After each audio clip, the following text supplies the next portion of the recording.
When the subway car stopped, everyone stood up, but not to get off, for the quiet old man sitting in the corner that nobody had paid attention to. Because what they had just learned was that he wasn't just some retired guy. Welcome to Human Stories. Before we begin this powerful story of respect and recognition, tell me in the comments which city you're watching from, and if you believe stories like this deserve to be remembered, hit that subscribe button. These stories matter. It was 7:30 a.m., and the Red Line subway car heading into downtown Chicago was packed as usual. Office workers heading to early meetings, college students trying to make it to their morning classes, tired third-shift workers heading home, everyone in their own world, quietly continuing their commutes. In one of the single seats near the corner sat an elderly man. White hair, weathered face, simple clothes. An old brown leather jacket, faded jeans, and worn but clean sneakers. He held a small bag in his hands and a neatly folded newspaper on his lap. Nobody was looking at him, nobody cared about him, and he wasn't bothering anyone. Next to him sat a young couple, scrolling through social media on their phones, occasionally showing each other something and laughing. A little further down, three high school girls were flipping through textbooks, talking about exam stress. Across the aisle, a middle-aged woman was listening to music through her earbuds, staring out the window. The subway stopped at the Monroe station. A few people got off, a few got on. The car filled up again. The old man was still in the same spot, same position. He had opened his newspaper but wasn't reading it, just holding it in his hands. His eyes were thoughtful, lost in distant memories. At that moment, a young man standing in the middle of the car started talking on his phone.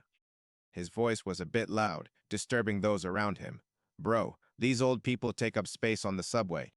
Look at this old guy, just sitting there doing nothing. We're standing while they sit comfortably." One of his friends laughed. "Bro, you're right. Seniors ride free now too, getting around on our tax dollars." The old man heard these words. He looked up at the young men, but said nothing. He just gripped his newspaper a little tighter. There was no anger on his face, no hurt. Just tired acceptance, as if he was used to hearing such comments. One of the high school girls noticed this situation. Emily, who had just come from history class, still had her head filled with stories of war and heroism. The old man's quiet dignity and dignified posture caught her attention. She gently touched her friend's arms. "Girls, look at that man. I think he's not ordinary." Her friend Ashley frowned. "What do you mean?" Emily studied the old man more carefully. His posture, how he held his hands, the way he observed his surroundings. Everything about him had a different aura. "I don't know, but his bearing is very different. Like he's controlling everything around him." At this point, the subway was passing through the Jackson station. The car became even more crowded. The old man stood up to give his seat to a pregnant woman, but she smiled and said, "Thank you, sir, but I'm getting off soon." The man sat back down. Emily saw the naturalness and courtesy in this gesture. There was a refinement in this man that she couldn't see in most modern young people. Her curiosity grew even more. She whispered to her friends, "I think this man is a former soldier." "How did you figure that out?" asked her third friend, Sarah. "Look at his posture. Look at his reflexes. Did you see how controlled his movement was when he stood up just now?" When the subway reached the LaSalle station, an elderly lady standing at the front of the car lost her balance. She was passing right in front of the old man. The man sprang to his feet with lightning speed and caught the lady. The movement was so fast and precise that those around were slow to understand what had happened. "Are you okay, ma'am?" he asked in a calm voice. The lady thanked him breathlessly. The man carefully helped her to a seat, then returned to his own place. The whole incident took less than 10 seconds, but Emily had watched every second of it. "Did you see that?" she whispered to her friends. "That reflex doesn't exist in a normal person. He's definitely had military training." At this time, the young men at the other end of the car were still making jokes about elderly people. They hadn't lowered their voices, and the old man could hear these words. But he showed no reaction. He just clasped his hands on his lap and looked forward thoughtfully. Emily couldn't stand it anymore. She told her friends, "Wait for me," and went to the old man. She greeted him politely.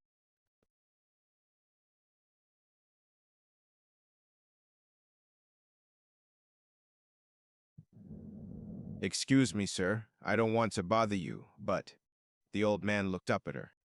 His eyes were very clear, very attentive. Emily forgot what she was going to say for a moment. "Yes, miss. I'm a history student, sir. There's something different about you. If I may ask, were you in the military?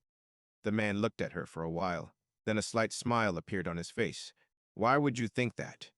Your posture, your reflexes, how you caught that lady just now. These things don't exist in ordinary people. The old man set his newspaper aside. Long time ago, yes, a very long time ago. Emily's friends approached too.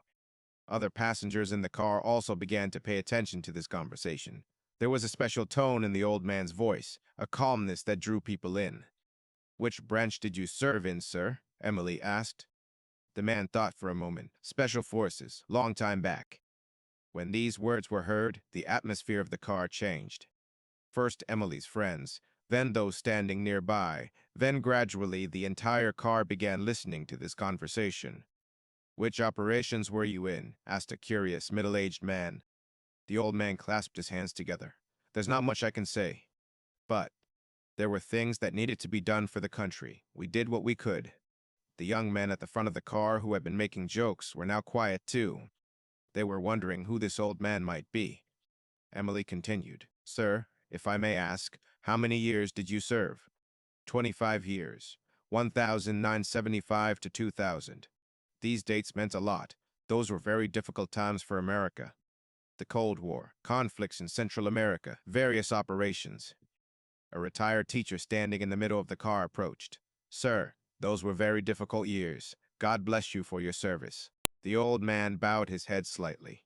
Duty was to country. Honor was ours. This sentence created a deep silence in the car. Everyone felt the weight of these words. As the subway passed through the Grand Station, an elderly man standing at the back of the car moved forward. When he reached the old man, he said, Son, I'm former military too. In Special Forces, did you know a Mike Rodriguez? The old man's face lit up. Rodriguez? Of course I knew him. Good soldier. How is he? He's my nephew. He talks about you a lot. Always says Sergeant Williams. You're Sergeant Williams, right? Everyone in the car held their breath. Sergeant Williams. Some among them had heard this name. The old man, whom we now learned was Sergeant Williams, smiled. Small world. Give my regards to Mike. At this point, one of the young men who had been standing at the front of the car approached. It was the young man who had been making jokes earlier. His face had turned red with shame. Sir, Sergeant, we just now. Sergeant Williams raised his hand. No need to say anything, son. You're young. You have a lot of energy. That's normal. The young man insisted. No, sir. We were very disrespectful. We apologize. We didn't know who you were. Sergeant Williams stood up. His height and the firmness of his posture were now more clearly visible. Son, respect is shown to people, not based on who they are. I don't expect respect because of who I am, but because I'm human. You also deserve respect because you're human. These words brought tears to the young man's eyes. Everyone in the car was trying to digest these wise words. The subway was approaching the Chicago station. Sergeant Williams picked up his bag.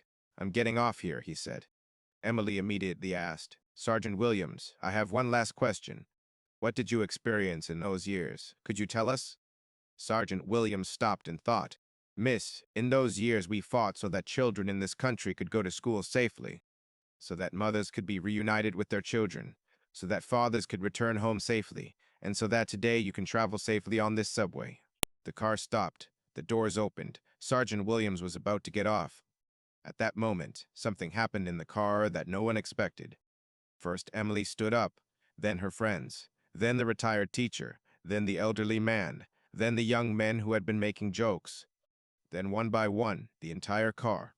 Standing at the door, Sergeant Williams turned around. In front of him, more than 40 people were standing quietly, in respectful attention. Nobody was talking, nobody was clapping, they were just standing. Sergeant Williams' eyes filled with tears. The eyes of a man who had served his country quietly for 25 years, never received applause, never received recognition. He bowed his head slightly. Thank you, he said, and stepped off the subway car. The doors closed. The subway moved on, but the people in the car were still standing. They stood for a few more seconds, then slowly began to sit down. Nobody was talking. Everyone was lost in their own thoughts. They were trying to comprehend the magnitude of what they had just experienced. Emily turned to her friends. Her eyes were still filled with tears. We just rode in the same car with a hero, she said.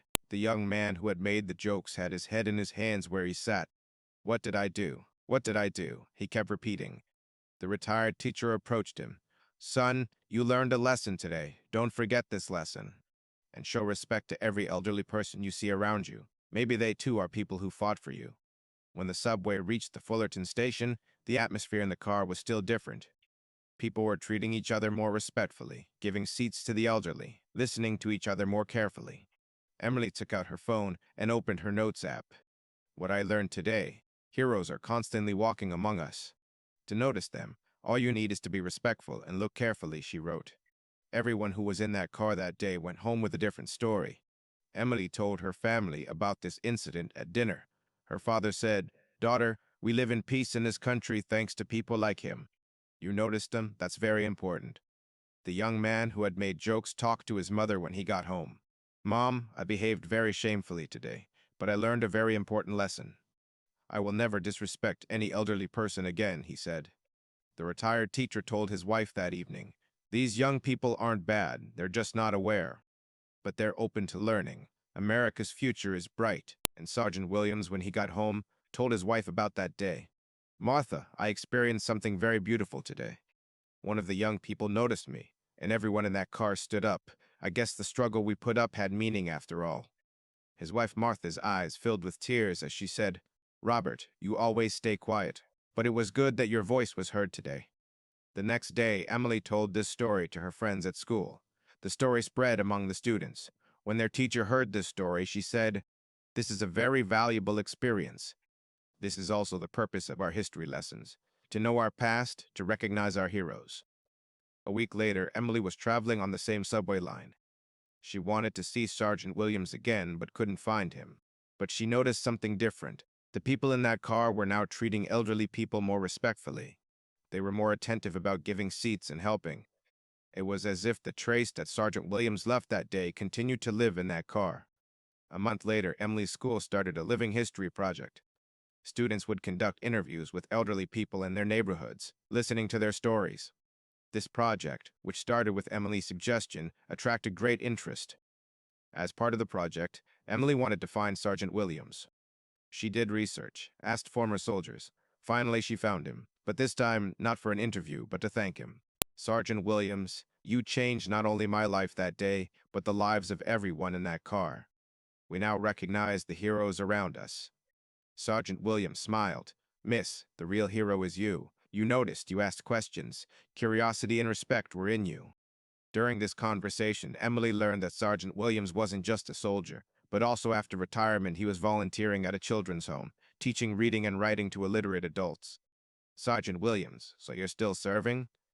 Miss, service isn't limited by age and status. As long as you're human, you serve. I'm continuing as much as I can. When Emily returned to school, she shared this new information with her friends too. Sergeant Williams' story was no longer limited to that subway car. The entire school knew him. The school principal called Emily. My dear, the awareness you started is very valuable. We're going to recommend this project to the Department of Education. Maybe it will be implemented in all the city's schools.